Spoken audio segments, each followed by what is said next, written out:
Hello and welcome to Deinstitutionalisation Part 2, Fighting the Creep of Contemporary Forms of Institutionalisation in Australia.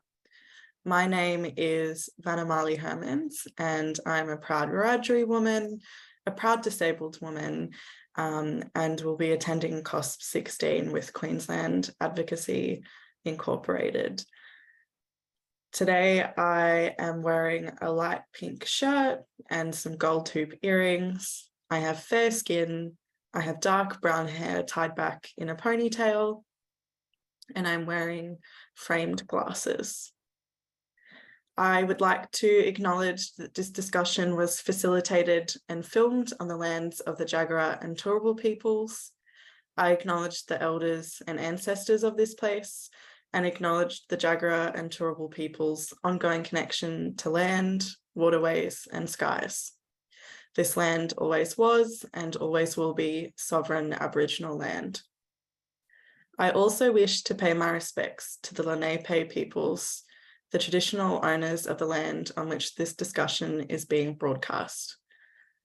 In the context of today's discussion, it is important to emphasise that institutionalisation remains a core feature of the settler colonial violence perpetrated against First Nations communities globally. Queensland Advocacy for Inclusion is an independent, community-based systems and legal advocacy organisation for people with disability in Queensland, Australia. QAI's purpose is to advocate for the protection and advancement of the needs, rights, and lives of people with disability in Queensland. As an official side event of the 16th session of the Conference of States Parties to the CRPD, the discussion facilitated by QAI today will showcase the 2022 UN CRPD/C/5 Guidelines on Deinstitutionalisation, including in emergencies, and consider these guidelines in the context of contemporary forms of institutionalisation. This is a pre-recorded event. However, QAI staff are online right now and are available to answer questions throughout the event in the chat function. What we are terming the first chapter of deinstitutionalisation commenced in countries around the world over 30 years ago and closed many major disability-specific institutions. Despite the hard-fought struggles by our community that led to these closures, Article 14 of the CRPD, ensuring the liberty and security of people with disabilities, still remains unrealised for many of us. The release of the UN guidelines on deinstitutionalisation provides disability advocates with a new tool to broadly consider the success of Part 1 in our deinstitutionalisation journey. It also provides a new framework for constant vigilance in the face of potential new and emerging forms of institutionalisation, Part 2 of our journey.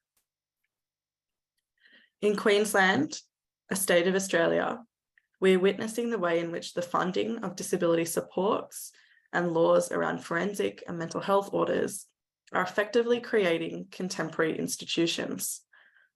Many people with disabilities continue to have segregated settings imposed on them, including disability group homes, psychiatric institutions, aged care homes, hostels, and boarding houses. Supported independent living and specialist disability accommodation is new terminology designed to positively rebrand institutionalised living arrangements under Australia's National Disability Insurance Scheme, otherwise known as the NDIS.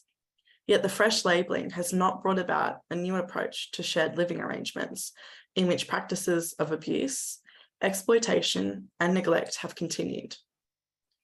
What this tells us, in an age where social and community inclusiveness is the recognised right of people with disabilities, is that the practice of institutionalisation remains deeply embedded in the fabric of Australian society. The panel discussion you will watch centres the voices and stories of disabled people who've been subjected to contemporary forms of institutionalisation within Australia. It is important that these stories are told on a global stage with transparency and honesty. QAI acknowledges that some audience members, including those with their own lived experience of institutionalisation, may find some content distressing and triggering. In an effort to flag potential triggers, we want to offer specific content warnings for physical, sexual, and emotional abuse, bullying, care and neglect, transphobia, homophobia, and institutionalised racism. It is with great pleasure that I now hand over today's discussion to our first speaker, Ms. Rosemary Kayess, to provide an outline of the 2022 UN CRPD guidelines on deinstitutionalisation, including in emergencies. Rosemary Kayess is an accomplished human rights lawyer, researcher, and academic. She was the recipient of the Australian Human Rights Medal in 2019. Her work nationally and internationally has advanced Australia's agenda for a socially inclusive society. Rosemary recently finished her term as chair of the CRPD committee at the end of 2022. She is a senior academic in the Faculty of Law at the University of New South Wales, where she has taught international human rights law and anti-discrimination law for the past 15 years. Rosemary has extensive experience with the CRPD. She was a designated specialist in the Australian government delegation that contributed to the development of the convention. Welcome, Rosemary. Thank you. I'm Rosemary Kayess, and I'm Vice Chair of the Committee on the Rights of Persons with Disabilities. And I welcome the opportunity to speak with you today about guidelines on deinstitutionalisation, including in emergencies, that was published last year by the UN Committee on the Rights of Persons with Disabilities. First, I would like to acknowledge that I'm speaking to you from Bidjigal land of the people of the Eora Nation. And I'd like to pay my respects to their elders past, present, and emerging, and pay my respects to the leaders of Indigenous and First Peoples nations throughout the world. I would also like to let you know that I'm a woman with greying blonde hair. I'm in a blue jacket with a red necklace, and I have blue eyes. The guidelines that I'll be talking about today provide guidance and support to states parties in their planning of deinstitutionalisation processes and the prevention of institutionalisation and reinstitutionalisation. They are intended to guide efforts to realise the right of persons with disabilities to live independently and be included in the community. This right is contained in Article 19 of the Convention on the Rights of Persons with Disabilities. Living independently and being included in the community. Further guidance on this right has been provided in the General Comment number 5 on living independently and being included in the community, which was published by the committee in 2017. The committee has also published guidelines on Article 14 of the Convention, the right to liberty and security of persons with disabilities. Article 19 of the Convention, the General Comment number 5, and the guidelines on the right to liberty and security of the person provide the key principles and standards for applying the guidelines on deinstitutionalisation, including in emergencies. The right to live independently and be included in the community in many ways encapsulates the heart of the Convention. It responds to the loss of autonomy, to segregation, social isolation, and economic disadvantage experienced by people with disabilities. Addressing these experiences was the basis for the Convention and its objects and purpose. A critical component of realising the right to live independently and to be included in the community is the ending of institutionalisation of persons with disabilities. Institutionalisation segregates people with disabilities from the community, and segregation based on impairment is a prima facie form of discrimination prohibited under Article 5 of the Convention. Institutionalisation also constitutes deprivation of liberty based on impairment, and this is contrary to Article 14 of the Convention. Institutionalisation is also a form of violence that facilitates involuntary practices, such as physical, chemical, and mechanical restraints, and other interventions without the free, prior, and informed consent of people with disabilities. The committee constantly finds various forms of institutionalisation in every state party. Institutions include, but are not limited to, social care institutions, psychiatric institutions, long-stay hospitals, nursing homes, secure dementia wards, special boarding schools, rehabilitation centres, and other community-based centres, halfway homes, group homes, family-type group homes for children, shelters or protecting living homes, forensic psychiatric settings, transit homes, albinism hospitals, leprosy colonies, and other congregated settings. The acceptance of institutional-based care as the default and pervasive policy response for care, treatment, and protection of people with disabilities is a constant issue in the monitoring of states parties by the committee. States parties need to abolish all forms of institutionalisation and end new placements in institutions and refrain from investing in institutions. It is not a form of protection of persons with disabilities or a choice. It violates the human rights of people with disabilities. However, it is evident to the committee that this is a complex and challenging reform area for states parties. State party efforts to end institutionalisation often focus on the closure of large residential institutions and the establishment of smaller group home style settings, and on arrangements that force people to live together, even 2 or 3 people, in order to share support, such as forced co-tenancy or housing and support models that are interlinked. There is very little focus on establishing community-based mental health support systems rather than maintaining forced psychiatric facilities, or on justice system reform to address the detention of people with disabilities in forensic facilities. Congregated and segregated settings for people with disability with particular types of impairment, such as albinism hospitals and leprosy colonies, are often viewed as protected living environments rather than institutional arrangements that reinforce stigma and harmful stereotypes.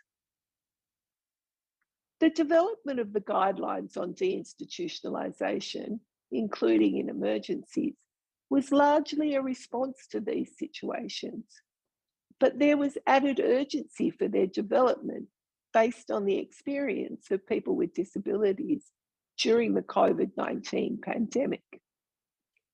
The pandemic exposed widespread institutionalisation across many countries, the harmful impact of institutionalisation on the rights and lives of people with disability, and the violence, neglect, abuse, ill treatment, and torture, including chemical, mechanical, and physical restraints experienced in institutions.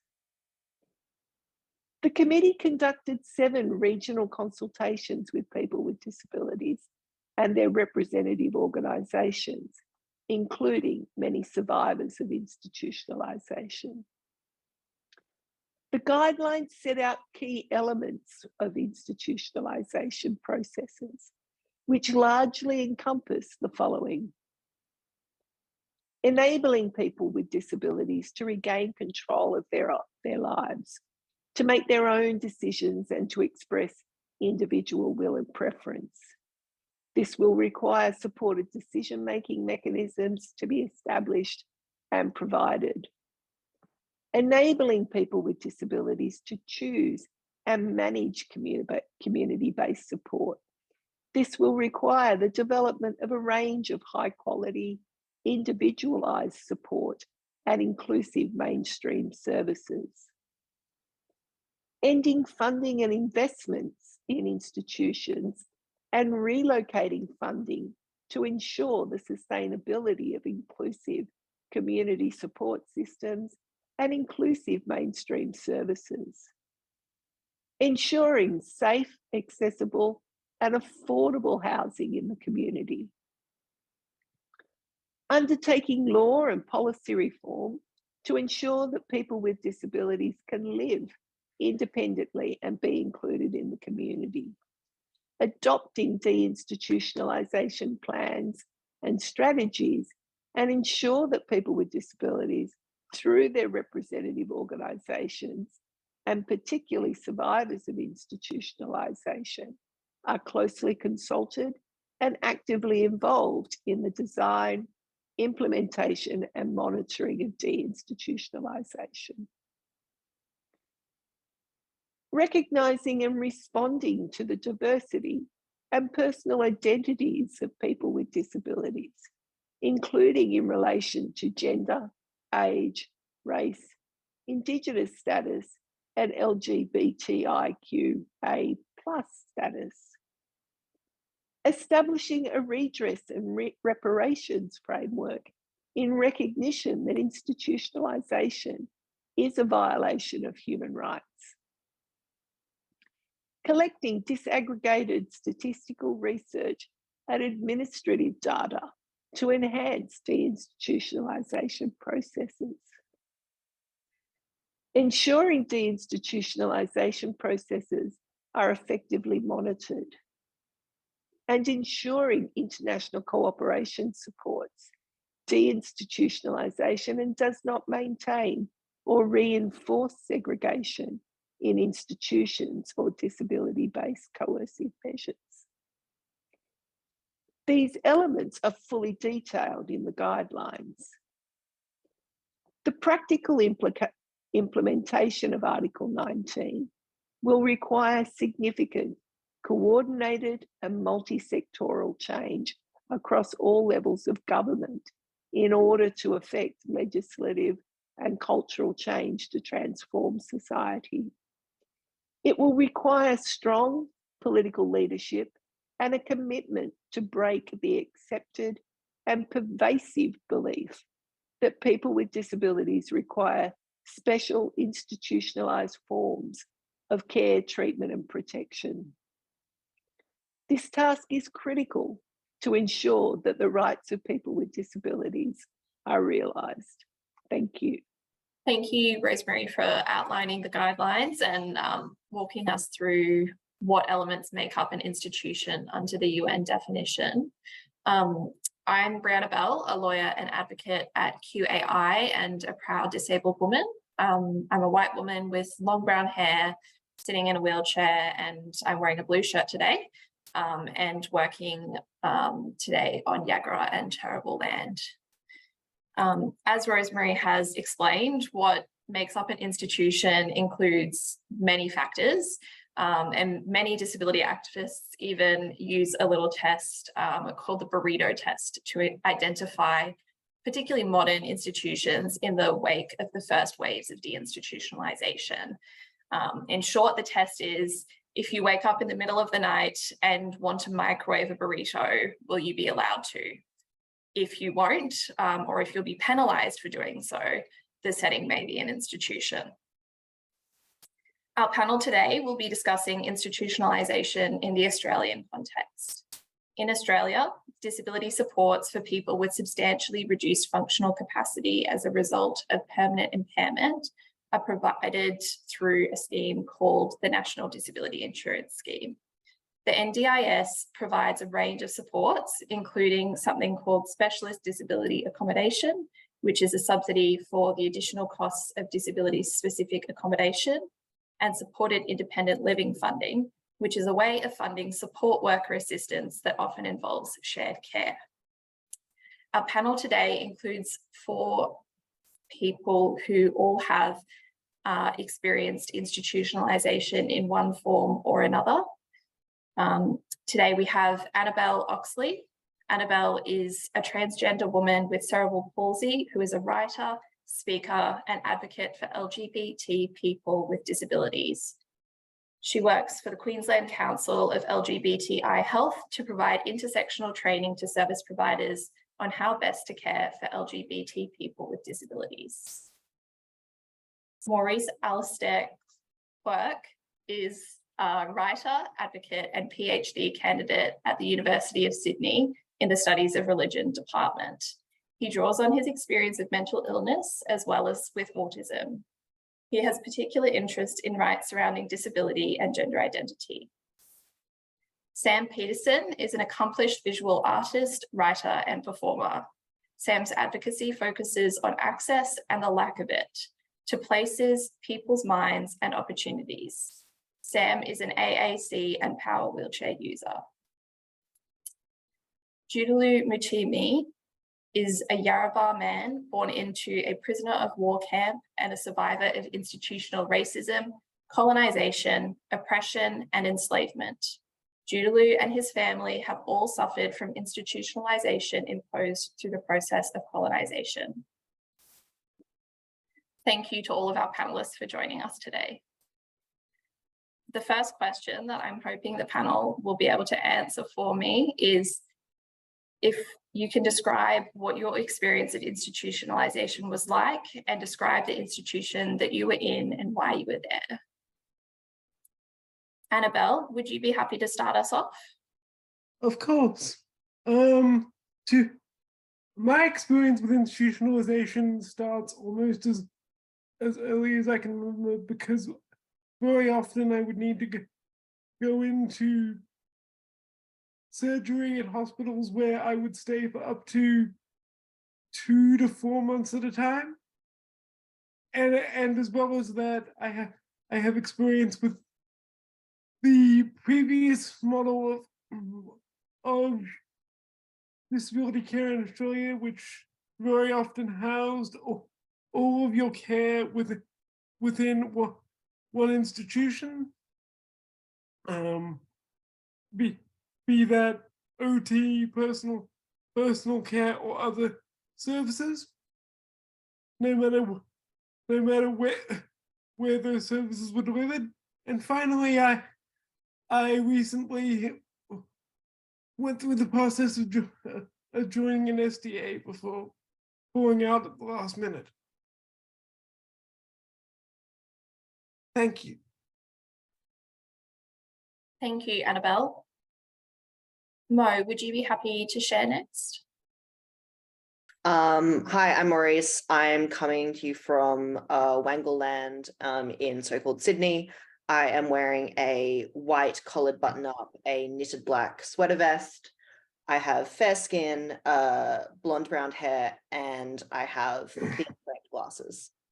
My experience with institutionalization comes from my experiences with acute mental health care in mental health crisis throughout my life, especially my young adulthood. I have experiences both as an inpatient and an outpatient at Queensland and New South Wales mental health facilities. And the aspect of my experience that I wish to highlight, and the aspect of a lot of people's experience in acute mental health care facilities, is the punitive nature of these facilities. And the way that your presentation influences your access to care or lack thereof. My experience is obviously characterized by the fact that I'm white. I am highly educated and I have a high degree of medical literacy, and I'm able to advocate for myself generally, even when I'm in acute psychiatric crisis. That is not the case for everyone who accesses mental health facilities, and is in fact not the experience for most people who access mental health facilities. And the thing I want to highlight is that there's really no way to win when you're in these facilities. If you're like me and you present as quite high functioning and you have a high degree of understanding of your diagnosis and your symptoms, there's a lot of suspicion in the way that you're treated, in terms of assumptions that you're faking it, that you've just taken a list of symptoms and you're now trying to get attention. On the other hand, if you're low functioning in a heightened state, experiencing psychosis and unable to advocate for yourself, you're denied a lot of agency. You're taken as a very difficult case and often considered uncooperative. And because of that, you don't have a lot of say in the way that you're treated. And that's obviously worse for people with traits that are considered inherently untrustworthy by our systems, such as people with addictions, people with complicated diagnoses, including personality disorders, and obviously Indigenous people and people of other marginalized races. And all of that is bad, and a failure of the system, especially in circumstances where you are in crisis and it's difficult to advocate for yourself because you're experiencing a lot of distress and a lot of suffering. And the way that you're treated is often very dehumanizing. And it's especially unhelpful for people which is often the case for people in acute psychiatric facilities who are experiencing suicidal ideation or suicidal intent. And the way that you're treated often exacerbates that feeling and really counteracts the healthcare that you're supposed to be receiving in these facilities. Thank you, Maurice, for that insight. We might go next to Sam, if you're happy to share. Hi, I'm Sam. I am a third-generation white settler of German and British descent. I live and work by the Bira on the stolen lands of the Wurundjeri and the Boon-Wurrung people of the Kulin Nation. I pay my respects to elders both past, present, and future. Land that was, and still is being stolen.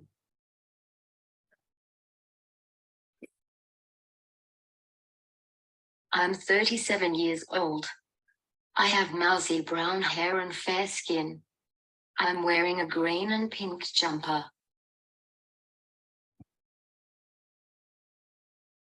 I'm an AAC and power wheelchair user. My institutionalization started from birth. I had very controlling parents, both running away from institutionalizations themselves, and in the process, becoming institutional in their parenting.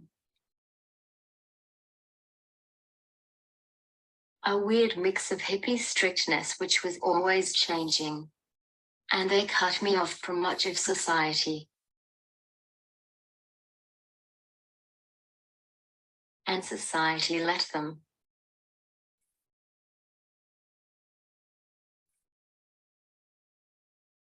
They would say, trust no one, except yourself. Oh, and us.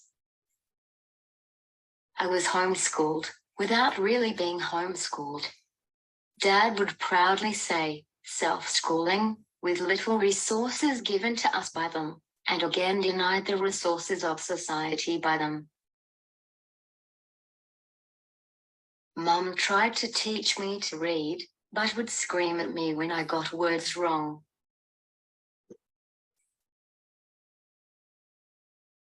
Mostly they just kept me very close to them. They did the very things they said they were protecting me from. Sexual abuse, verbal abuse, psychological abuse, bullying, gaslighting, and loss of freedom.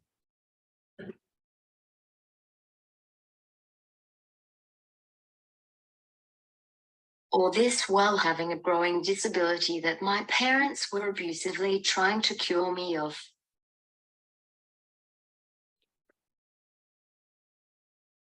My second institutionalization wasn't much better. I'm going to lump rehab, nursing home and group home all into one, because they were pretty much the same model of institutionalization. In many ways it was worse than my parents. At least I knew where I stood with my parents.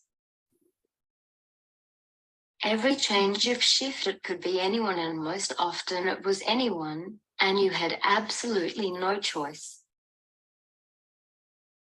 You could have someone who gave you the absolute willies, and they did, and I had no choice. And there were always too few nurses or support workers, so there was inevitable abuse, bullying and gaslighting, which inevitably leads to loss of freedom. Like so often, nurses and support workers would do things all wrong when they were dressing and undressing me, and insult me and refuse to give me my speech device. Then I would cry sometimes, and they would give me my speech device and say, "Just type," but I wouldn't know where to start, because they had done so many things wrong.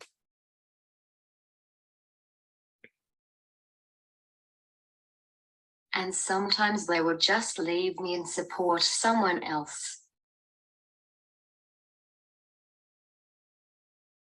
And many of these incidents were physically dangerous, like hoisting improperly, pulling my catheter, and not drying me properly, leading to infection. And the insensitivity. A support worker had caught me crying over a TV show about a person who had the same operation I had.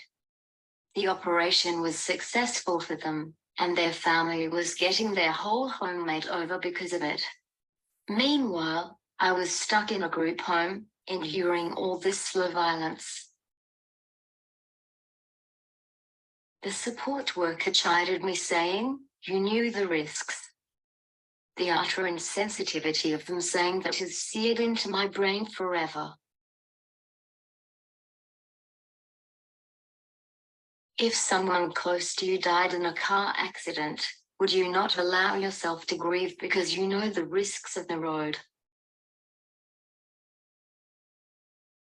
But worst of all, I kind of believed it. This is burnout. I also experienced queerphobia.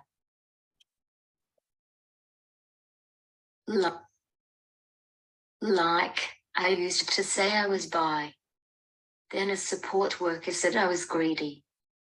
I laughed it off, but felt very uncomfortable. It was only later that I found out that that was queerphobic. I wrote to management so many times, with little results. The place I'm in now, a place of my own, SDA, came with a support provider. At first they seemed better, but it quickly broke down. I was expressing concerns to the manager at one point, saying a support worker was working too much and showing signs of burnout. The manager accused me of being critical of the workers, and said I was in danger of all the support workers not liking me because of this. That wasn't the worst. I handle my own support now, and it is so much better. But it's a lot of work, but no more than I had with support providers, trying to get them to listen to me. I fear the day when I won't be able to do this work. I will have to go back to a support provider, and I have seen other people who couldn't do the work of defending themselves, the little I did, and it was even less pretty. One night, soon after the stroke, I was cold. So I buzzed for another blanket, A new nurse came into my room, asked what I wanted, and when I didn't reply verbally, took my buzzer from me and closed the door. I can't walk. I can't transfer. I couldn't communicate, so they got away with it. Thank you, Sam, for sharing your story with us.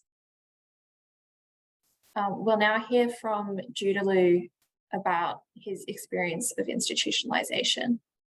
Look, like we born and bred in prisoner of war camps. It's the same as being locked up, denial of your rights.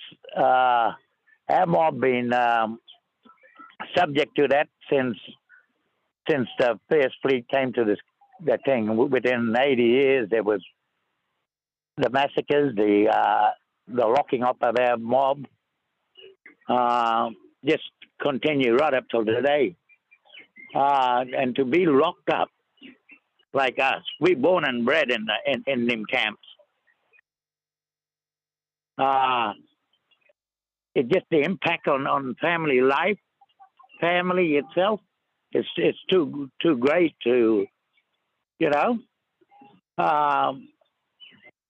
We feel like that we are not wanted in this world because the treatment that is that thing that's being put on us, and that in and itself has caused a lot of mental illness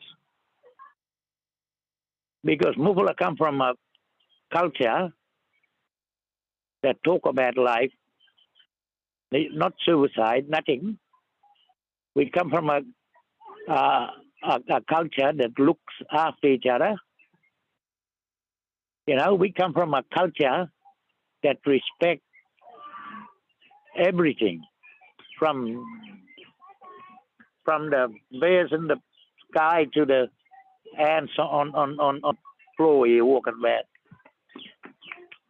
We and then that has impact on Warmer Nation people throughout this country, and still the impact is still felt because nothing has been done. It's the same as being locked up in the prison where you deny your right as a person. In the prison system, we got people sitting in the prison because of mental illness. They don't know, and they still locked up in the thing. They should be in the prison system. Same as our children shouldn't be out of our care.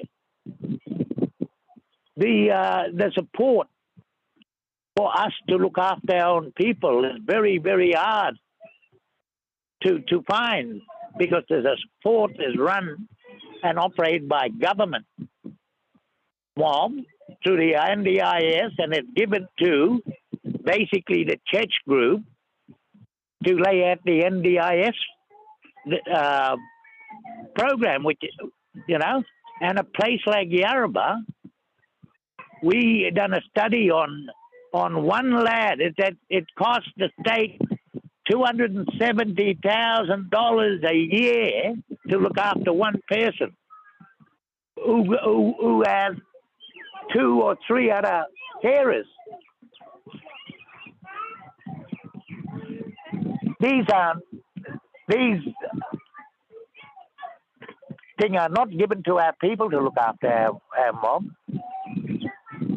They all source that to the non-cultural, the non-spiritual Burma people in this country. We can't have a say because they still treat us things like even Aboriginal people who are working within the system say that we can't look after ourselves because they've been so much conditioned on you know, by these people to take away our say, because these people are put in position to talk on behalf of Wamara Nation people, but fail to do. Thank you, Judaloo, for sharing your story. I think it's safe to say that a common theme throughout all of those stories is an ongoing experience of institutionalization rather than something that is safely in the past, and a common thread of feeling pressured to accept institutionalization almost as a punishment in exchange for needing care. Having heard earlier from Rosemary about what deinstitutionalization should look like, and having heard from each other of your own experiences and each other's experiences, where do you think Australia scores in terms of its compliance with these guidelines? Would you say that institutionalization is still ongoing? And where do you think Australia needs to be doing the work to move towards genuine deinstitutionalization? Annabelle, are you happy to share first? Yes, I should be unmuted. I believe that Australia at this point has failed. You will notice when I spoke earlier, I did not give details. That's mostly because for me, it is an ongoing process and threat. When you discuss the NDIS as an entity, it has many great successes, but none of those successes have come as a result of the support that the NDIS has shown the supported disability accommodation and large support agency industry. A lot of what we've seen is an extension of what we've seen from the past. There is a lot of burnout. There is this expectation of being grateful for care, and in turn, there's no real means of recourse. As a disabled woman, I believe that not only have we failed in terms of creating new institutions with fresh coat of paint, but we have also more or less chosen to turn our back on the goals of the NDIS to focus on funding goals rather than the needs of participants. As time goes on, we see ourselves more and more drawn to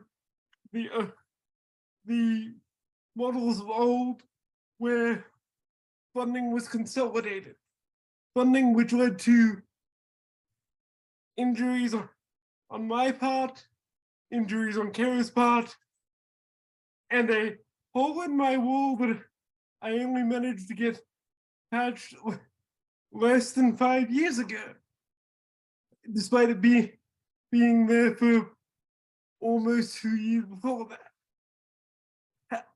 I believe that as the world becomes more aware of coercive control, we should name SDA for what it is. It is coercive control and coercive institutionalization, and it provides no recourse for the minorities within minorities that exist within the disability community. Therefore, we as a nation and as a global community must not turn our backs on SDA or agency. But what has happened once can happen again. And as we saw from our Disability Royal Commission, what happens is the lives of those most vulnerable are ruined. Thank you. Thank you, Annabelle. Maurice, are you happy to speak now? Absolutely. I think Australia is doing a pretty poor job at implementing deinstitutionalisation, in part because it seems as though we enjoy patting ourselves on the back for the fact that these services exist for supporting people with disabilities, for supporting mental health crisis, without actually interrogating the abuse and the experiences of people in those facilities. And I think in the case of mental health and psychiatric care, one particularly significant flaw in the system is the reliance on police as first responders for mental health crisis. It's just one example of the institutionalized violence that takes place within institutions, but I think it's a particularly significant one.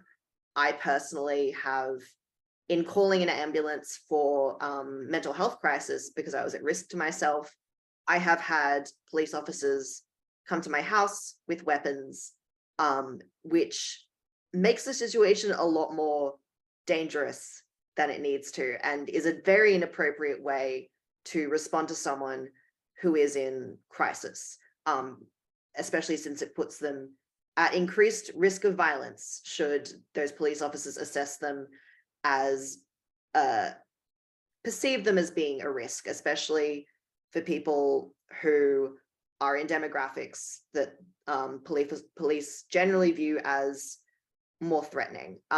You know, I am not particularly tall, I'm not a particularly big person, I'm white, I'm at less risk of police violence.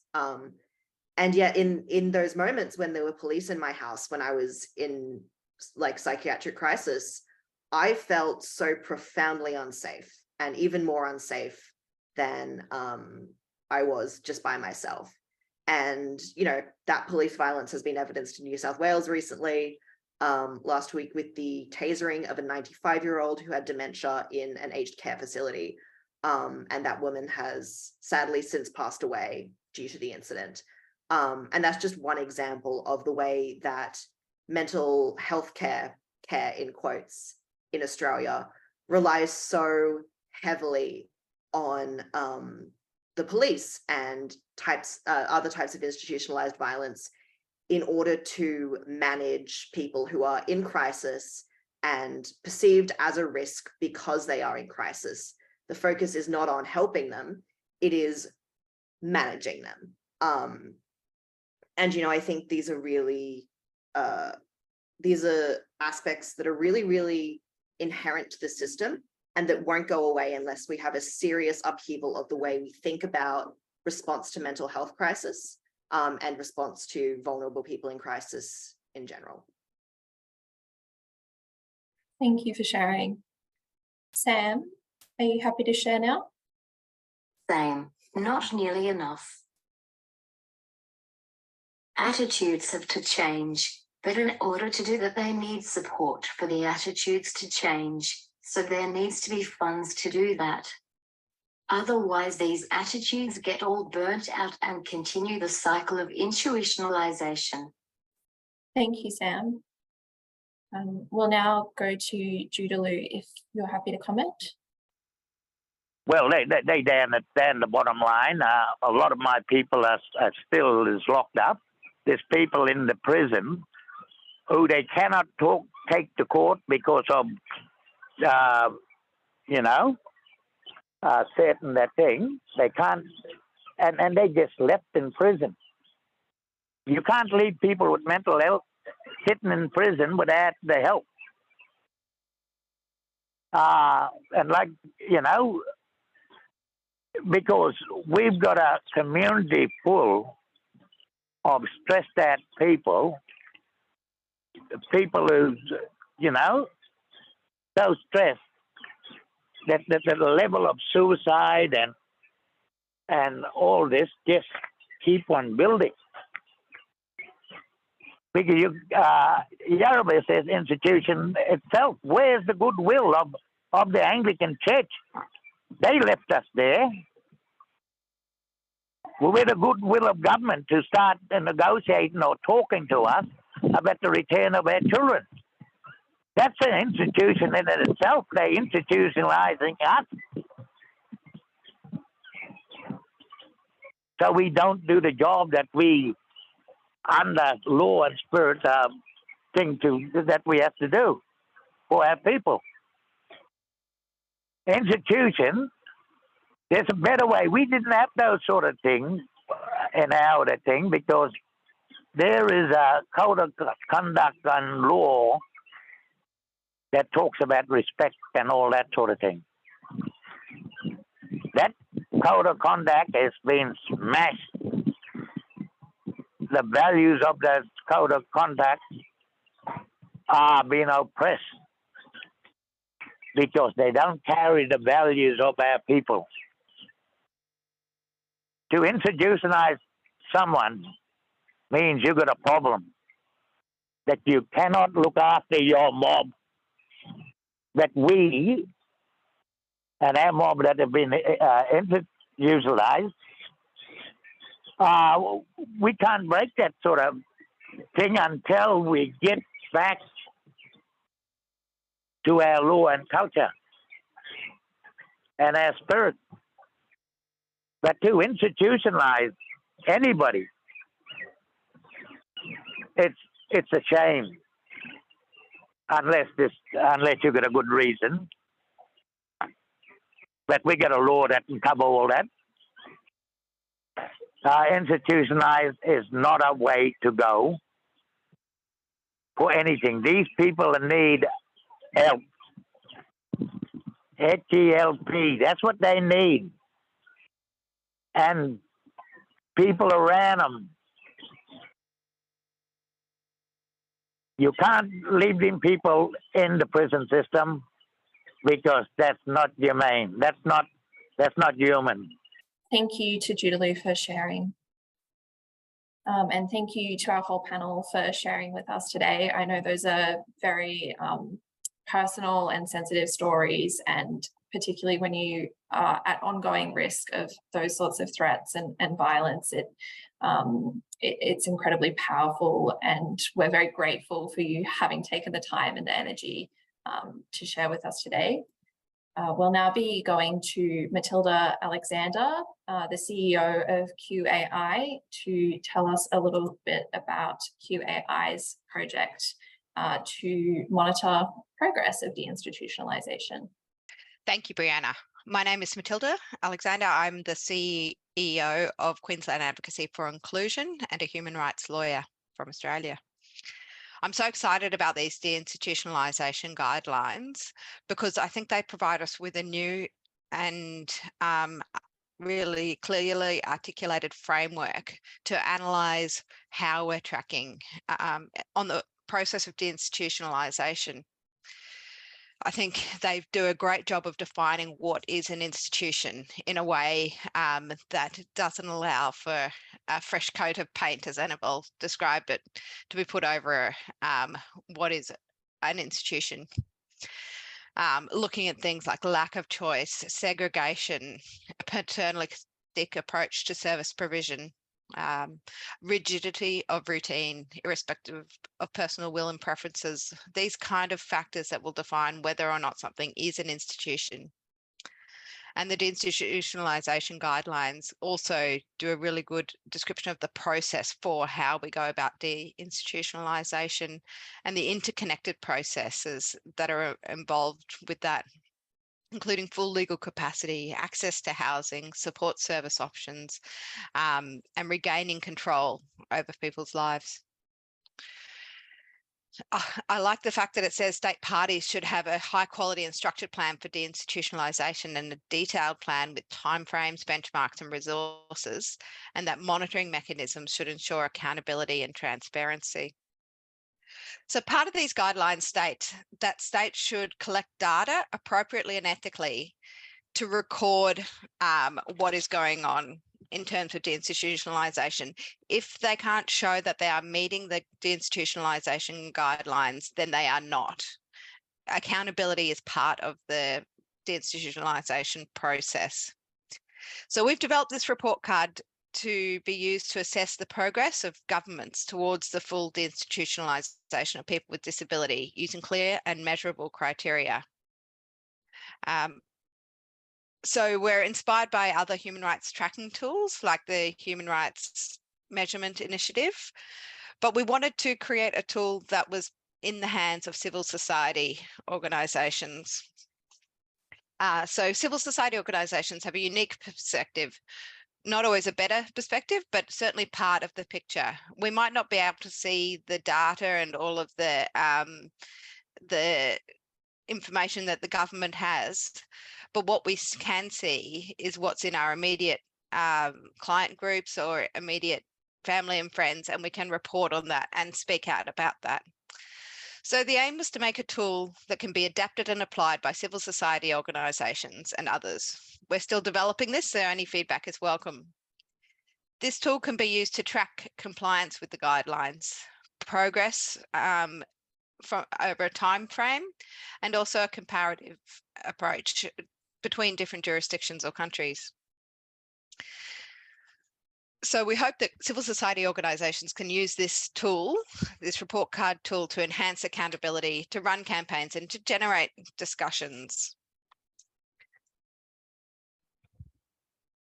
Part of it, so we were inspired to do this because QAI has seen a lot of people who are still living in segregated settings. So the stories that we heard from the panel are unfortunately not isolated stories. They are examples of things that we see in our data work. So we see segregated settings that are set up for so-called care and treatment, where people are isolated and institutionalized, places like authorized mental health services and forensic disability services.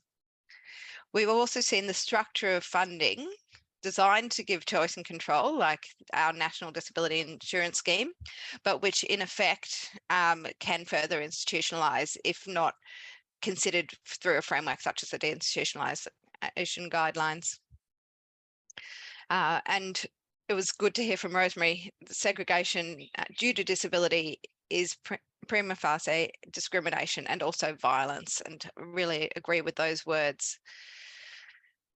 So we're aware of the importance of this through our work around mental health and forensic disability, and also through building supports through the NDIS.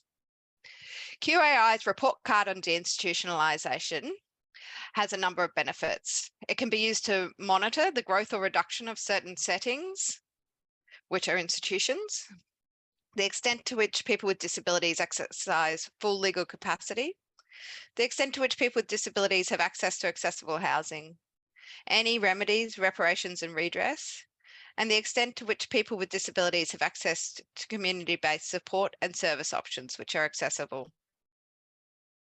We've aimed to make it really easy so that civil society organisations and individuals around the world can generate it simply. And we've got 7 easy steps which will generate the report card. So first, we provide this definition of institutionalisation from the guidelines. So you just have to look at that and say, is it an institution? Yes. And then there's a number of different institutions in the UN guidelines. We've put lists of them here. So things like rehabilitation centres, nursing homes, long stay hospitals, psychiatric hospitals. And in this example, I'll just talk you through group homes. So the domestic context here, we call supported independent living arrangements. It's our opinion that that is a form of institutionalisation. So that might be debated, and certainly you can have supported independent living that's not in a kind of group home, but in our experience, the supported independent living is in group homes. And the jurisdiction is Queensland. So how many residents in the institution have a disability? So this is what we've calculated in Queensland. And where did we get the data from? So that's where the data that's where we've got it from. Number of people with disability in the jurisdiction. This is so we can work out the rate, and that will get automatically calculated through the tool. And the severity score. So we do recognise there's a degree of subjectivity to this, but also that different institutions have different degrees of severity. So somebody being kept in a solitary confinement in, say, a forensic disability service or psychiatric institution, who's not free to come or go from their room, while they're both it might be in a different position to, say, a group home where freedom of movement is allowed. So we've added a severity scale here, and you, knowing what your jurisdiction would be, what your institutions are, would be able to measure this. And again, it might be something that would generate a discussion if people would regard it in different ways. So you can click then generate report card, and it will come up with, so the institution in Queensland from the source and whether or not we're compliant. So in that instance, we've scored between 70 and 100, which is a fail. You can do it as well for a institution that's, you know, like, for example, leprosy colonies in Australia, they're abolished. Queensland, so we think there's 0. We've got that from our observations. So we're being very clear that that's not, you know, a government report. So how many people with a disability, still have to enter that so we get the rate and the severity. So we can go like this, and we'd say they were 10 based on when we did have them. Generate the report card. So Queensland here is compliant with this aspect of deinstitutionalisation. Now the report card will be generated in such a way that you can do it institution by institution, or you can have the more than one institution displaying on a report card. Okay, thanks for listening, and we hope this report card will be useful. Give us some feedback on it if it's not, and yeah, do get in contact to find out more about the report card on deinstitutionalisation. So I'd like to ask Rosemary if she's got any reflections to share on the panel today, or on the report card that we're preparing.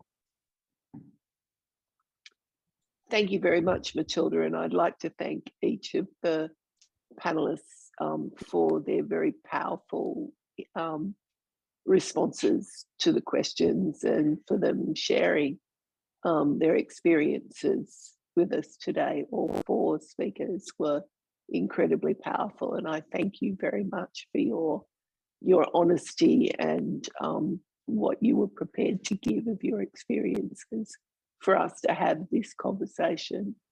And I'm very encouraged to see QAI's development of the report card system.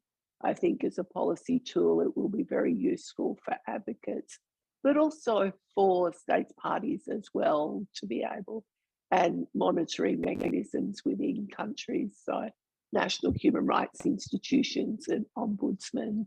I think it's something that needs to be shared widely and can be very useful in monitoring these processes. This is not going to be easy. We're talking about significant social transformation. This requires states parties to deal with incredible vested interests in some countries, very much in Western countries where it's, as you say, how you explain, as it was alluded to at the beginning of this side event, it's, you know, many countries are up to a next tranche of institutionalisation version 2. So we've gone from the large residential facilities, and we've now got these versions that are really just lipstick on sows. And as Brianna Bell so eloquently said, you know, it's an institution with a new lick of paint and most probably a pot plant in the corner. But behind these institutions are vested interests, and those vested interests can be very powerful. And you see within the institutionalisation process that sometimes it gets derailed because of industrial relations issues around the people who work in the institutions, about the organisations that have capital in the bricks and mortar, the governments that have capital in the bricks and mortar, they've built these institutions. So financially, they need to use them. Otherwise, they become the proverbial white elephant. So lots of the times there's vested interests that need to be dealt with that have nothing to do with people with disabilities themselves. They are just captured in the situation. And what unfortunately has happened in Australia is we've again commodified people with disabilities, and we've commodified their lives in terms of supported accommodation. So there is money, there is industry around the commodification of congregate care of people with disability. And until we can break that nexus, and it won't be easy because people will not relinquish that commodity easily. So it's a difficult road, but I think the voices of people with disability are finally being heard. And I think if we can get those powerful voices heard, and we have toolkits such as the QAI report card, we're in a much better position now than what we were 20 or 30 years ago or 40 years ago when the process started in Australia originally. So whilst I think it's not going to be easy and it's not going to happen overnight, I think we're in a much better position now because I think there's a much better understanding of the violence that's inherent in the system. And I'm not just speaking about physical violence, I'm talking about the legal violence of stripping people of their personal autonomy, the physical and the sexual violence that goes on that has been exposed now.